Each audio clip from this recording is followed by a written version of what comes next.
Dr. Amanda Pierce hadn't slept in 36 hours, but the coffee in her hand had gone cold, forgotten.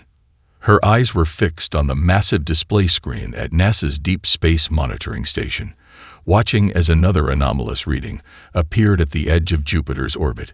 The crystalline structures had first appeared 3 days ago, and with each passing hour, their behavior became more disturbing. "This isn't natural formation," she muttered, adjusting her thick-rimmed glasses. The holographic display showed the structures replicating in geometric patterns that defied known physics. "Mark, are you seeing these energy signatures?" Dr. Mark Reynolds, her colleague of 15 years, nodded slowly. His weathered face reflected the blue glow of the monitors. "They're unlike anything we've recorded before. The quantum fluctuations suggest some form of consciousness, but that's impossible," Amanda finished, allowing herself a grim smile. "We passed impossible 3 days ago, when these things started appearing. The structures were beautiful in their own way. Crystalline formations that caught and reflected light in mesmerizing patterns, growing and replicating with mathematical precision. But their beauty couldn't mask their purpose. Amanda had watched them consume a passing comet, transforming its frozen mass into more crystalline structures within hours. The emergency conference call with NASA administration was scheduled in 10 minutes. Amanda knew her theory would sound crazy, but the evidence was becoming impossible to ignore. These weren't just random space phenomena, or even artificial structures. They were alive. A sudden alert blared through the monitoring station. Red warning lights flashed as new data streamed across the screens. Amanda's coffee cup slipped from her fingers, shattering on the floor. "They're accelerating," Mark announced, his fingers flying across the holographic interface. "Current trajectory. Oh God." The International Space Station. Amanda grabbed the emergency comm link. "This is Dr. Pierce. We need immediate evacuation orders for the ISS. Priority Alpha." "I repeat." But it was too late. The main screen showed the feed from the ISS's external cameras.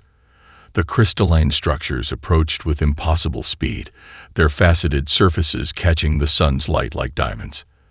The station's crew had barely begun emergency protocols when the first crystal made contact with the hull.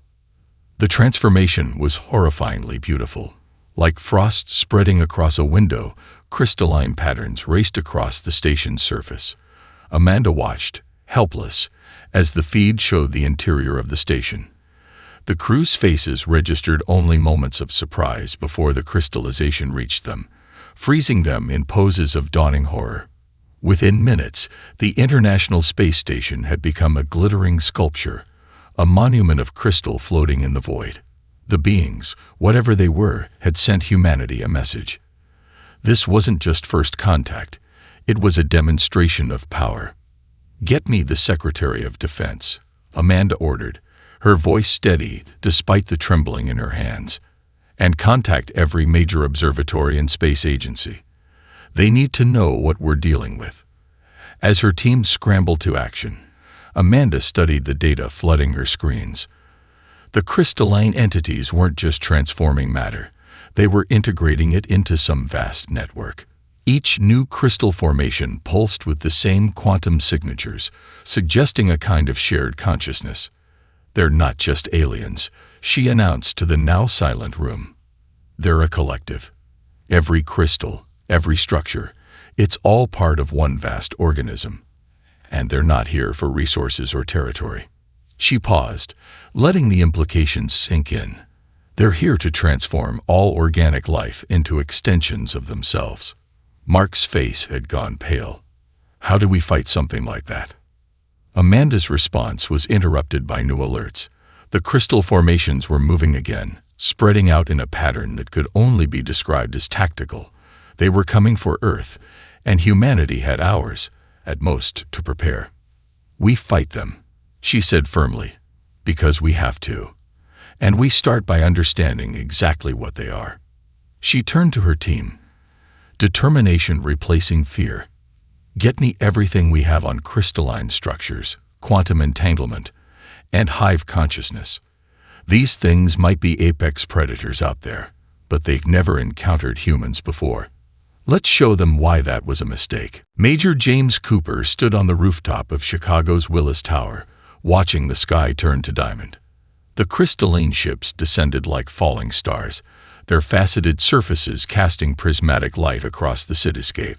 His radio crackled with reports from units across the city, each message more desperate than the last.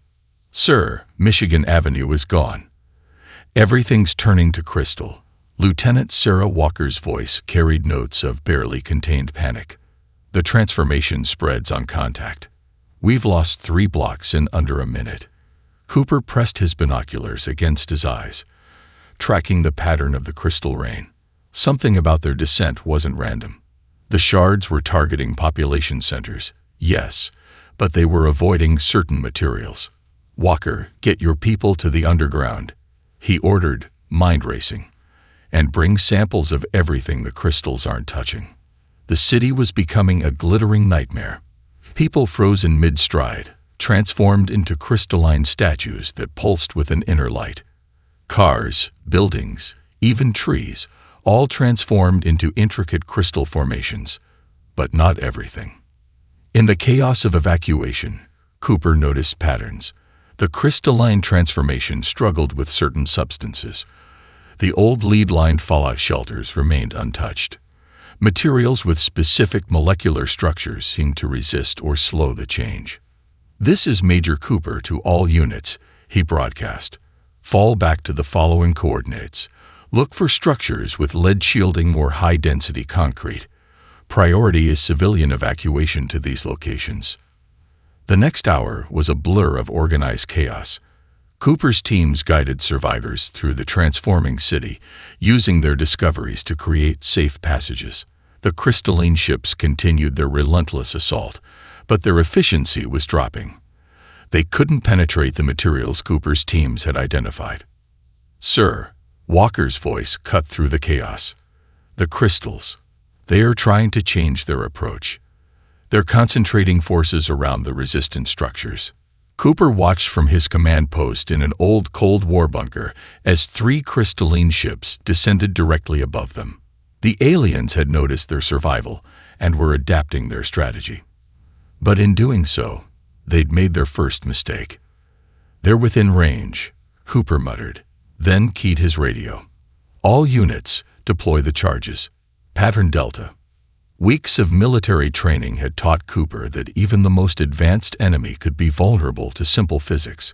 His teams had placed conventional explosives at strategic points around the city, initially intended for urban warfare scenarios. Now those charges were perfectly positioned beneath the hovering crystal ships. "Detonate on my mark," Cooper ordered, watching the ships drift into perfect position. The aliens' crystalline nature made them beautiful, but it also made them brittle. 3, 2, 1. Mark. The explosions rocked the city. The shockwaves hit the crystalline ships from multiple angles, creating resonating patterns of force. The effect was catastrophic. The first ship shattered like a wine glass hit with the perfect frequency, its fragments raining down harmlessly, no longer able to transform what they touched. The second and third ships suffered the same fate moments later. In the bunker's command center, Cooper watched the sensor readings with grim satisfaction. "Get me a secure line to the Pentagon. Tell them we found their weakness." "Sir," Walker reported, rushing into the command center with a tablet. "You need to see this. The crystalline fragments. They're sending signals. It looks like some kind of distress call." Cooper studied the data. The aliens were communicating their failure to their fleet. Humanity had done something unprecedented. We had destroyed what they thought was indestructible. "Send everything we've learned to all major military commands," Cooper ordered. "And get me Dr. Pierce at NASA. The aliens aren't invincible after all. Their crystalline nature is both their strength and their weakness." As his orders were carried out, Cooper returned to studying the city through the bunker's periscope system. The crystalline transformation had stopped spreading, and the remaining ships were pulling back, retreating to higher orbits. For the first time since the invasion began, he allowed himself a small smile. "They thought we'd be easy prey," he said to Walker. "They've never faced an enemy who could fight back." Well, they're about to learn what happens when you corner a species that evolved as persistence predators. We don't just fight. We hunt. Dr. Elizabeth Morgan's laboratory at DRPA hummed with activity as she studied the crystalline fragment under an electron microscope. 3 weeks of non-stop research had led to this moment. The piece, recovered from a destroyed Mitsar ship in Chicago, was barely larger than a fingernail, but it held secrets that could save humanity. "The molecular structure is unlike anything we've seen," she muttered into her recorder. "It's not just crystalline. It's a quantum matrix capable of storing and processing information. Each fragment is like a neuron in a vast neural network." Behind her, banks of computers processed data from hundreds of similar tests. The lab had been working around the clock since Major Cooper's team had provided them with the first intact samples. Every discovery brought them closer to understanding their enemy, but time wasn't on their side. Dr. Morgan, her assistant, called from the communication station. "The historical analysis team is ready with their report." Elizabeth straightened her back. Hearing joints pop from too many hours hunched over equipment. The historical team had been analyzing every documented conflict in human history, looking for patterns that might help them understand why the Mitsar's standard invasion tactics were failing. The main screen flickered to life, showing Dr. Robert Matthews, the lead historian.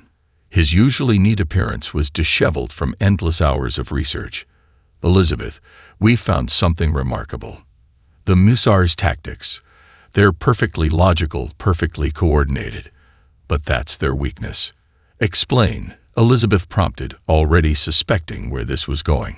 "In every recorded conflict, humans have prevailed not through superior strength or technology, but through adaptability. The Mitsar fight like a perfect machine, but we fight like, well, humans. Unpredictable. Creative. We learn from our failures." Elizabeth turned back to her microscope, adjusting the frequency of the sonic probe she'd been using. The crystal fragment vibrated in response. "And we've just learned something new," she said, excitement creeping into her voice. "Look at this." She transferred the microscope's feed to the main screen. The crystal structure was oscillating under specific sonic frequencies, its perfect lattice showing signs of stress. "Their entire civilization is built on crystalline technology," Elizabeth explained. "It's elegant, efficient, and brittle. Major Cooper's teams discovered this by accident with conventional explosives, but we can take it further." She adjusted the frequency again, and fine cracks appeared in the sample. "Every crystal has a resonant frequency. Hit it just right." The fragment shattered, its pieces turning to fine dust. Dr. Morgan, one of her assistants, called out urgently, "You need to see the latest satellite feeds." The main screen split, showing multiple views of Mitsar ships in Earth orbit. The aliens had adapted their tactics, spreading out to avoid concentrated attacks. But Elizabeth saw something else in their movement patterns. "They're scared," she realized. "Look at their formation. They're keeping their distance, studying us. They've never encountered a species that could hurt them before." Dr. Matthews nodded on his section of the screen. "We found references in their transmissions, fragments our code breakers have deciphered. They call themselves apex predators, but they've never faced another predator species. Every civilization they've encountered was herbivorous or passive by nature." Elizabeth felt a surge of hope. They don't know how to handle an enemy that hunts back. She turned to her team, determination clear in her voice. "I want sonic weapon prototypes within 48 hours. Contact Major Cooper's team in Chicago. Their practical experience combined with our research could give us exactly what we need."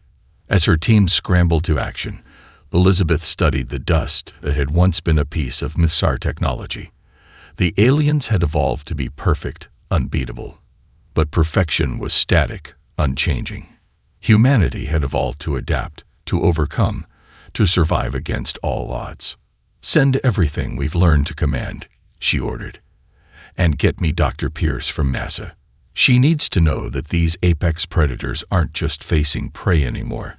They're facing humanity. And we've spent our entire evolutionary history learning how to defeat creatures bigger and stronger than ourselves. Marine Captain Michael Torres crouched in the cockpit of his modified F-35, watching the crystalline structure floating above the Pacific. His squadron of stealth fighters had been retrofitted with the new sonic weaponry developed by Dr. Morgan's team. The jet's matte black surfaces were coated with absorption materials that made them nearly invisible to the Musar's detection systems. "Ghost Squadron, check in," he whispered into his comm. 5 clicks responded. His pilots were in position. They'd spent weeks studying the Musar's patrol patterns, learning their blind spots. Now it was time to put that knowledge to use. "Remember," Torres said, "these things think in straight lines. They expect attacks to come in formal patterns. That's why we're going to hit them like wolves taking down a bear. From all sides, no pattern, no mercy."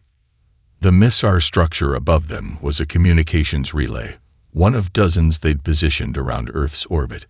Its crystalline surface sparkled in the moonlight, beautiful and deadly. But Torres had stopped seeing beauty in these things after watching them turn his hometown in New Mexico into a glass garden. "Ghost 2, you're up," he ordered. "Start the dance."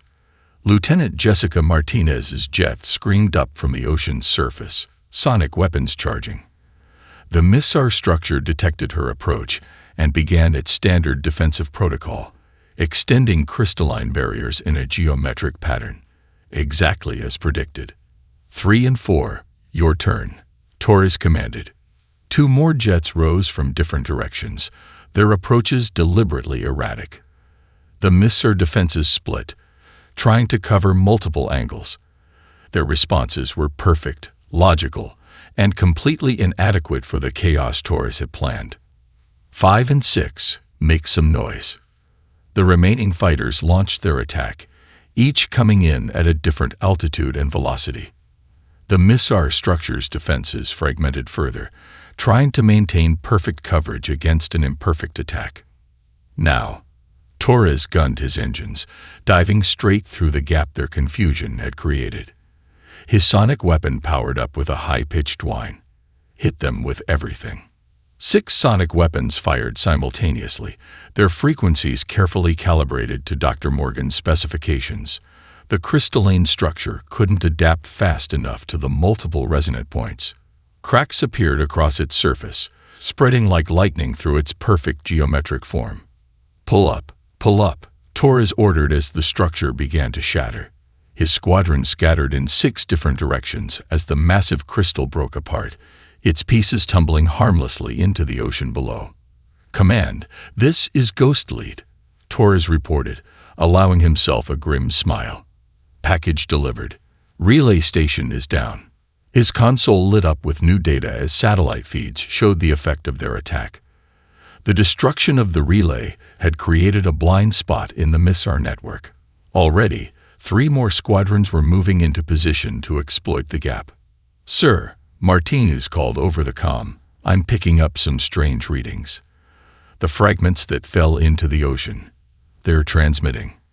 Torres checked his own readings. The broken crystals were sending pulses of quantum data, but these weren't coded messages. The patterns were erratic, almost like.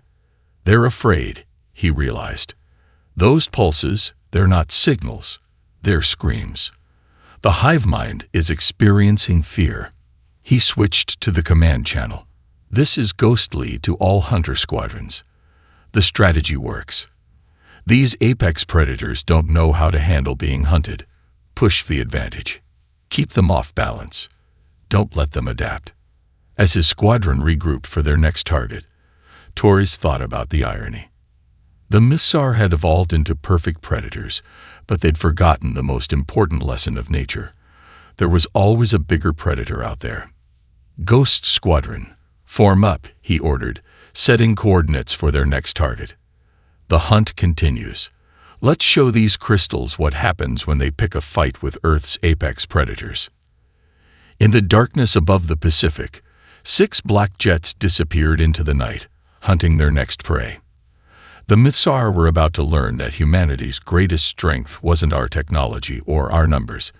It was our ability to turn their perfect order into perfect chaos. Dr. Elizabeth Morgan stood in the submarine U.S. Barracuda's control room, surrounded by screens showing the positions of the world's converted submarine fleets. Operation Glass Storm was about to begin, and the weight of responsibility pressed down on her shoulders like the ocean above them. Final checkup on the sonic array calibration, she ordered, watching as technicians made microscopic adjustments to the massive weapons mounted on the submarine's hull. Each array was tuned to the exact frequency that had shattered the missile samples in her lab. Captain Michael Torres's voice crackled through the communication system. "Ghost Squadron in position. We've got their fleet right where we want them." The plan was audacious. Torres's aircraft would herd the missile ships into position over specific points in the Pacific. Then the submarine fleet, hidden beneath the waves and undetectable to crystalline sensors, would strike. Dr. Morgan, Commander Jack Wilson, the Barracuda's captain, called from his station. "The Chinese and Russian fleets report ready. We're watching 37 missile capital ships moving into the target zone." Elizabeth checked the final calculations one more time. The arrays had to hit the perfect resonant frequency, or this would all be for nothing. Begin surface deployment of sonic buoys. Across the Pacific, hundreds of submarines released specially designed buoys. The devices floated silently to the surface, their presence masked by the natural ocean waves. Above them, Torres's squadron and other air units worldwide engaged in what appeared to be standard harassment tactics. "They're following the pattern," Torres reported. "The hive mind thinks they've figured out our attack strategy. They're positioning their ships in a defensive lattice, exactly where we need them." Elizabeth watched the tactical display as the missile fleet arranged itself in a perfect geometric pattern. Their crystalline ships glittered in the sunlight, a beautiful but deadly constellation hovering above the Pacific. "All submarines, final positions," Commander Wilson ordered. The underground network of converted submarines slipped into precise coordinates, creating an invisible web beneath the waves. Elizabeth took a deep breath. "Initiate sonic pulse sequence on my mark." She thought about all the lives lost, all the cities turned to crystal. 3, 2, 1. Mark. The ocean itself seemed to vibrate as hundreds of sonic arrays activated simultaneously. The buoys on the surface amplified the effect, creating a three-dimensional web of resonant frequencies. The effect on the missile fleet was catastrophic. The first ship shattered like a wine glass in an opera house, its perfect crystalline structure breaking apart under the harmonized assault. The destruction cascaded through their formation, each ship's destruction creating sympathetic vibrations that weakened its neighbors. "My God," Torres whispered over the comm. They're screaming." Elizabeth could see it in the data. The quantum readings from the missile ships showed patterns of absolute chaos. The hive mind was experiencing terror on a scale it had never known. These perfect predators were feeling what all their previous victims had felt. "Second pulse," she ordered. "Don't let them regroup." The submarines unleashed another coordinated blast. More ships shattered, their fragments raining down into the ocean. The surviving vessels tried to retreat, but their once perfect formation had become a death trap. "They're breaking ranks," Torres reported, excitement in his voice. "The hive mind is losing control. Individual ships are trying to flee in different directions." Elizabeth studied the quantum readings with growing amazement. The sonic attacks aren't just destroying their ships, they're disrupting the hive mind itself. The survivors, they're experiencing individual thought for the first time in their species' history. Commander Wilson turned to her, his expression grim but satisfied. "Should we pursue?" Elizabeth watched the remaining ships scatter across the sky, their movements panicked and uncoordinated. "No. Let them run. Let them take the message back to their fleet. Humanity is not prey." As the survivors flowed into space, Elizabeth thought about the quantum readings. The missile hadn't just been defeated, they'd been changed. For the first time in their existence, they understood fear, individuality, and the terrible realization that they were no longer the apex predators of the galaxy. "Send word to command," she ordered. "Operation Glasstorm is a success. The hunters have become the hunted." Colonel Rachel Hayes watched the streams of data flowing across her screens at the Pentagon's Cyber Command Center. Her team had spent months studying the quantum signals captured from shattered Missar crystals, and now they were ready to turn the aliens' greatest strength into their ultimate weakness. "The hive mind operates on quantum entanglement principles," she explained to the Joint Chiefs on the secure video feed. "Each crystal, each ship, each structure, they're all connected through a network that makes our internet look like two tin cans and a string." General Marcus Thompson leaned forward in his chair. "And you can break this connection." Rachel allowed herself a small smile. "Better, we can poison it." She gestured to Dr. William Nash, her lead quantum computing expert, who pulled up a new set of visualizations. "The Missar consciousness is perfect," William explained, his fingers dancing across the holographic interface. "Too perfect." They'd eliminated individual thought in favor of absolute unity. But that unity, he paused for effect, is their vulnerability. Rachel took over, bringing up footage from Operation Glasstorm. "When Dr. Morgan's sonic weapons shattered their ships, we detected something unprecedented: quantum discord in their network. For the first time in their history, individual Missar experienced independent thought. Now we're going to force that independence on their entire fleet." The screens showed their target, a massive Missar command structure in high Earth orbit. It served as a relay hub for the hive mind signals to their entire solar system presence. "Activate Project Babel," Rachel ordered. Her team initiated the sequence they'd spent months preparing. Quantum transmitters, hidden in satellites and ground stations around the globe, powered up simultaneously. "Sending first pulse now," William announced. The quantum feed showed their signal infiltrating the Missar network. "They're trying to adapt, but they can't block it fast enough." Rachel watched as their carefully crafted chaos spread through the crystalline network. They weren't just sending random noise, they were broadcasting the entire history of human individualism, creativity, and defiance. "Look at the reaction," she said, pointing to the readings. The Missar command structure's perfect geometric patterns began to fluctuate. They're experiencing human thoughts, human emotions, human unpredictability. Their hive mind can't process it. Warning signals flashed across her screens as the Missar launched a desperate counterattack. Their quantum defenses tried to purge the foreign data, but Rachel's team had anticipated this. "Execute Phase 2, she commanded. William activated their secondary systems, and new streams of data poured into the Missar network. This time, they sent memories of Earth's predators. Wolves hunting in packs, lions stalking prey, hawks diving for the kill. "The hive mind is fracturing," William reported, excitement breaking through his professional demeanor. "Individual nodes are beginning to show independent neural patterns." Rachel watched the data streams with fierce satisfaction. The Missar ships around Earth were starting to move erratically, their perfect formation dissolving into chaos. Some fled, some froze in place, others began broadcasting conflicting signals. "Ma'am," one of her analysts called out, "we're picking up new quantum signatures. The individual crystals, they're developing unique patterns. They're becoming individuals." The main screen showed the Missar command structure vibrating with discordant energies. Its surface, once a perfect crystalline lattice, now rippled with waves of uncertainty. The hive mind was experiencing something it had never encountered in its entire existence: diversity of thought. "Send the final package," Rachel ordered.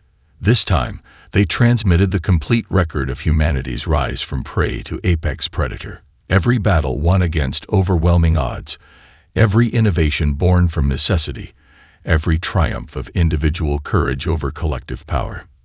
The effect was devastating. The Missar command structure's perfect symmetry shattered, not from physical weapons, but from the impossible complexity of individual consciousness. Across Earth orbit, Missar ships broke formation, each newly awakened individual responding differently to their first taste of freedom. "They're retreating," William announced. But these readings, they're not just running away. They're thinking independently for the first time. Rachel nodded, watching the Missar fleet scatter. "We didn't just break their military strength. We broke their entire worldview. They came here thinking they were invincible predators, but we showed them something they'd never seen before: the power of human individuality." As the remains of the Missar fleet fled into deep space, Rachel knew they had achieved something unprecedented. They hadn't just defeated an alien invasion, they had fundamentally changed their enemy's nature. The perfect predators had been transformed by the very chaos they had sought to eliminate. The sky above Earth turned into a kaleidoscope of light as the entire Missar civilization committed to their final assault. Their remaining fleet, thousands of crystalline ships reflecting the sun's rays, descended upon the planet in a desperate bid for survival.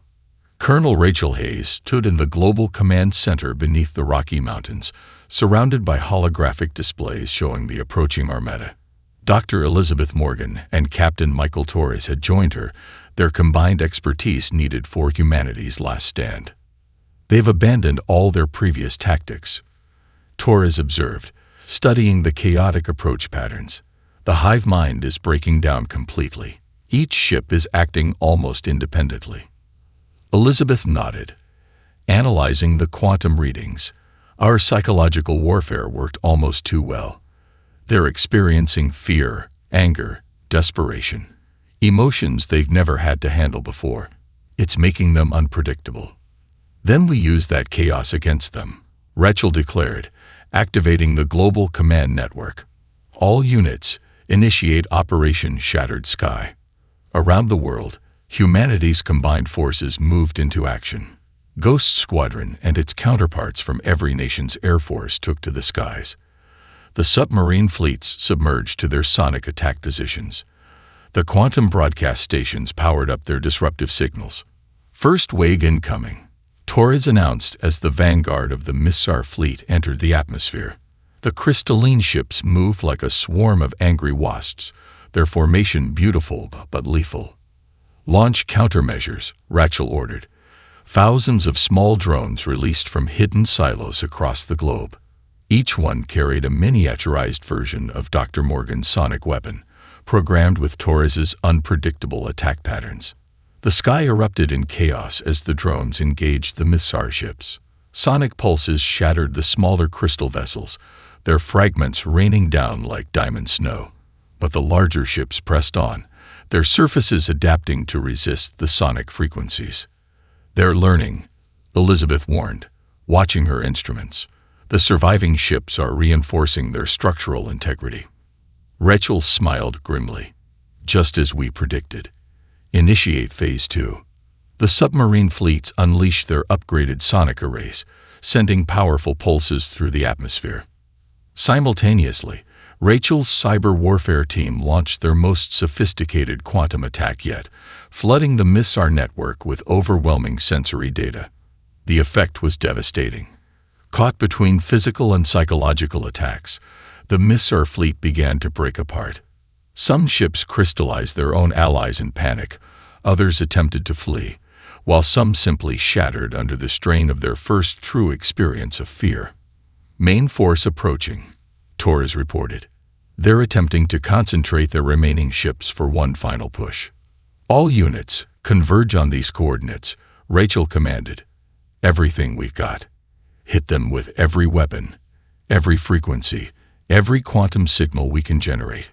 The battle reached its crescendo as humanity's combined forces focused on the Missar's remaining strength. Ghost Squadron led the air attack, their jets dancing through the crystalline formation like wolves among sheep. The submarine fleets coordinated their sonic pulses to create a devastating wave of destructive frequencies. And through it all, Rachel's quantum warfare team broadcast their most powerful message yet: the complete neural pattern of a human mind experiencing triumph over fear. The Missar fleet's coherence finally shattered, both physically and mentally. Their ships began to break apart, not just from the sonic weapons, but from the overwhelming rush of new consciousness flooding their network.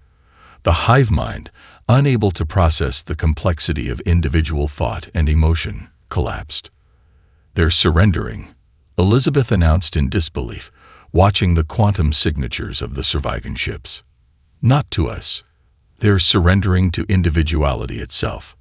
The remaining Mexar vessels hung motionless in the sky, their perfect crystalline surfaces now rippling with waves of independent thought.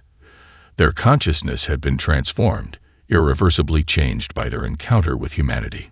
"Send the ceasefire signal," Rachel ordered, watching the last fragments of the battle drift down through the atmosphere. "Let's see who these creatures become now that they've learned to think for themselves." As the sun set on the battlefield, the sky cleared of crystalline ships for the first time in months. Humanity had not just survived, they had fundamentally changed their enemy, turning perfect predators into something entirely new. The age of the hive mind was over, shattered by the chaotic beauty of human individuality. Dr. Amanda Pierce stood in the newly constructed crystalline study center, watching the shimmer of consciousness move through the preserved Missar fragment. 3 months had passed since the final battle, and humanity's understanding of their former enemy had grown beyond anything they'd imagined. "The transformation is remarkable," she told the assembled United Nations Committee. "These beings weren't born as a hive mind. They chose to become one." Behind her, the massive screen displayed data from her team's latest discoveries.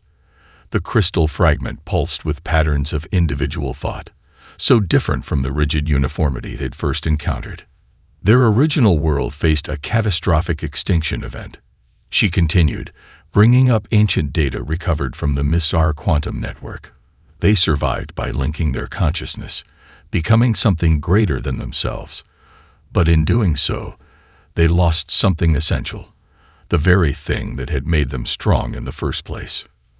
Major James Cooper, now General Cooper, stepped forward. "They forgot how to adapt," he added, his experience from the Chicago defense giving weight to his words. "They became so perfect, so unified, that they couldn't handle anything that didn't fit their patterns." Dr. Elizabeth Morgan joined them, carrying new sensor readings. "The survivors we've been studying are developing distinct personalities," she reported. "They're remembering how to be individuals while maintaining their connection to each other. It's not quite a hive mind anymore, but something entirely new." The chamber's lights dimmed as Captain Michael Torres, recently promoted to colonel, activated a holographic display. It showed the location of every known Mixar vessel that had survived the war. Instead of the rigid formations they once maintained, the ships now moved in organic patterns, each one choosing its own path while staying loosely connected to the others. "They're not just learning from us," Rachel Hayes observed from her position near the quantum communications array. "They're evolving into something that combines the best of both our species, individual creativity with collective cooperation." Amanda walked to the center of the room, her footsteps echoing in the thoughtful silence. "We have a choice to make," she announced. "The Missar are vulnerable now, transformed by their contact with us. We could ensure they never threaten another species again by eliminating them completely." She paused, letting the weight of the moment sink in. "Or we can help them, guide them as they rediscover who they were meant to be. Show them that being an apex predator doesn't mean you have to be a monster." The chamber erupted in discussion, but Amanda wasn't finished. She gestured to the crystal fragment, now pulsing with complex patterns of independent thought. "Look at what they're becoming. They're learning to question, to wonder, to dream as individuals while still maintaining their connection to each other. They're learning what we've known all along, that true strength comes from diversity, not uniformity." The UN Secretary General stepped forward. "And what of the other species they conquered? The civilizations they transformed?" "We've already detected signs of individual consciousness emerging in their transformed worlds," Elizabeth answered. "As the hive mind breaks down, all the beings they converted are beginning to remember who they were. We can help them too." The vote was unanimous. Earth would establish itself as a guardian, not just a warrior. The knowledge of the Missar would be preserved, studied, and used to help both their species grow.